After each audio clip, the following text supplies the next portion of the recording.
Headline News está voltando com o principal assunto do dia: desistência de João Dória à candidatura à presidência da República. E a gente vai logo a Brasília, porque em reunião, PT, PSB e demais partidos, aliás, aqui em São Paulo, e demais partidos definem estratégias para ampliar o palanque em torno da chapa Lula-Alckmin.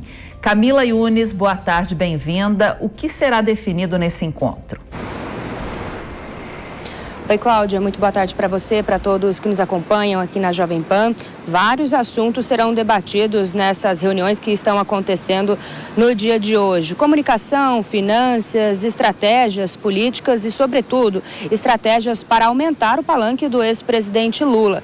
Pessoas que votam já em partidos de esquerda tendem a votar com o ex-presidente Lula nessas eleições, mas há uma preocupação muito grande com os eleitores de centro, os eleitores que ainda estão indecisos. Então, eles querem trazer esses eleitores de centro através da figura do ex-governador de São Paulo, Geraldo Alckmin.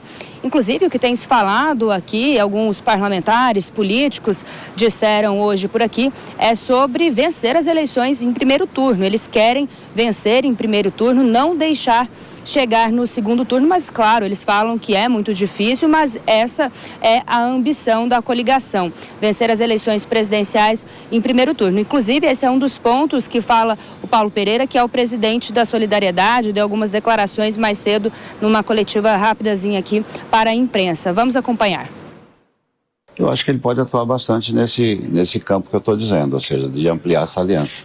Ele tem um espaço hoje no Brasil inteiro e pode trabalhar para fazer essa ampliação e, lógico, fazer aquele papel que o Lula não consiga fazer, ou seja, ir além da esquerda, ir além do centro, para que a gente possa ter uma candidatura competitiva.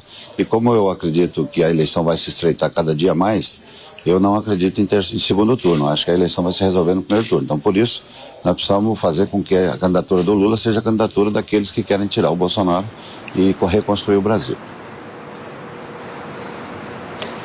Bom, é isso, Cláudia. Essas reuniões da coligação da chapa Lula-Alckmin acontecem aqui na capital paulista, em um hotel da Zona Sul de São Paulo, com a participação dos presidentes dos partidos, dos 7 partidos. Estão aqui representantes do PT, do PSB, PCdoB, também do PSOL, da Rede Solidariedade e do Partido Verde. Tem a expectativa de uma coletiva de imprensa com os presidentes destes partidos. A gente ainda não sabe se o ex-presidente Luiz Inácio Lula da Silva e se o ex-governador Geraldo Alckmin vão falar. Eles estiveram aqui mais cedo nessa reunião debatendo estes assuntos, mas eles não vão permanecer ao longo da tarde. Então a gente vai seguir por aqui acompanhando todos esses detalhes. Cláudia.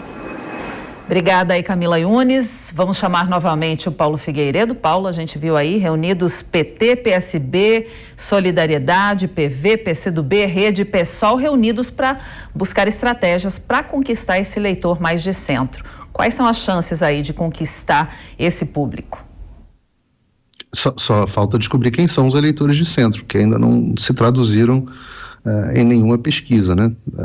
Vão conquistar os eleitores de esquerda. E eu acho isso interessante porque certas coisas na política estão mudando faz um tempo. As candidaturas antigamente eram muito repletas de marqueteiros e estúdios e discursos ensaiados. Eu acho que isso cansou um pouco o eleitor e hoje ninguém aguenta mais isso. Ninguém aguenta mais esses discursinhos de boca mole, essas coisas que já repararam? Tudo que o Rodrigo Pacheco fala, você tenta extrair algum conteúdo, o que tá dito ali e não tem nada. Então, sobraram 3 candidaturas, de fato, né? A não ser que alguém considere Simone Tebet e Luciano Bivar candidatos de verdade. Mas sobraram, com votos, a candidatura de Bolsonaro, Lula e Ciro Gomes. E o próprio Ciro Gomes, ele pode ter todos os defeitos que tem, e tem muitos, mas ele tem as suas posições, ele é uma pessoa de posições, ele é uma pessoa autêntica nas suas posições equivocadas. O Lula, por exemplo, é muito claro o projeto dele para o Brasil. Né? É um projeto de fim de teto de gastos, é um fim de reversão da reforma, ele fala, né? Reversão da reforma trabalhista, contra as privatizações, em favor das drogas, pró-bandidagem, né? Passamão, reeduca bandido, tudo regado a muita corrupção sob o comando de um tricondenado, né? Por corrupção, né? O maior esquema de corrupção da história do Brasil foi na mão do Lula. E do outro lado você tem um outro projeto, que é um projeto de reformas, é um projeto pró-mercado, pró-privatização, pró-liberdade individual, muito duro com a criminalidade, conseguiu reduzir a criminalidade, conseguiu retirar o estigma da corrupção, pelo menos dos grandes escândalos de corrupção no Brasil, mudou a política externa de puxa-saquismo e financiamento de ditaduras comunistas para uma política externa de independência do Brasil, aproximação de potências, mas de forma independente. Então, o brasileiro, no final das contas, não tem muito espaço no meio do caminho para onde em cima do muro você vai ficar. Ou você quer o projeto do Bolsonaro, ou você quer o projeto do Lula. E eu acho que é uma escolha muito fácil. Agora, cabe ao povo brasileiro decidir o seu caminho. Bom, Paulo Figueiredo, aí voltando a falar do Dória também, né, que é o principal assunto desse dia, dessa segunda-feira. Primeira vez que o PSDB não apresenta candidato, como a gente já falou, desde a ditadura militar. Quem sai mais enfraquecido nesse momento é o partido também, né? Além da gente não ter um candidato aí possível para a terceira via que consiga bater de frente com os dois que estão na frente. Mas o PSDB, ele vem encolhendo já há bastante tempo, porque o PSDB era uma ilusão. O PSDB só era possível enquanto o teatro das tesouras podia acontecer, e para isso precisava haver o monopólio da mídia na comunicação das pessoas. Uma vez, as pessoas achavam que elas só tinham opção de PT ou PSDB. Eu mesmo votei no PSDB várias vezes. Aliás, na maioria das eleições da minha vida, acabei votando no PSDB. Eu não tinha opção. Ou eu votava no Lula, a primeira eleição que eu votei para presidente, ou eu votava no Lula ou eu votava no José Serra. José Serra era comunista da UNE, né? Militante comunista estudantil, sempre foi de esquerda, sempre se assumiu de esquerda. Depois eu tive a opção de votar no Geraldo Alckmin. Tá aí o Geraldo Alckmin, quem vocês estão vendo aí, quem é o Geraldo Alckmin, cantando a Internacional comunista e gritando Lula, Lula, Lula. Depois o candidato do PSDB foi o Aécio Neves, numa eleição, aliás, que ficou bastante esquisita, né?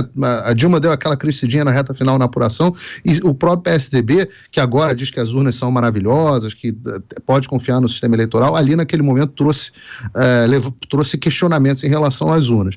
Então, no final das contas, no cenário nacional, nós nunca tivemos opção. Nós votávamos no PSDB. Agora, quando as pessoas puderam começar a falar livremente, quando o discurso saiu da mão daquela velha mídia, você começou a ter mídias independentes como a Jovem Pan começaram a avançar, as pessoas começaram a poder falar nas suas redes sociais, o monopólio do discurso começou a ser rompido, o encanto se perdeu completamente. Nunca mais ninguém votou no PSDB. São Paulo ainda demorou um pouquinho, está demorando para romper isso, vai acabar rompendo, mas as pessoas vão se orientar para os candidatos que defendem as suas ideias. E o outro ponto tem a ver com aquilo que eu estava falando agora há pouco, sobre o rompimento daquele discurso ensaiado. Eu participei de campanha política, eu sei como é que é. Tudo ensaiado com teleprompter, o cenário é todo falso, parece a casa do cara, mas não é um estúdio de televisão. Aquele discurso pronto foi rompido por campanhas mais autênticas, e nesse momento nós temos apenas com condições competitivas candidatos que, corretos ou não, são autênticos.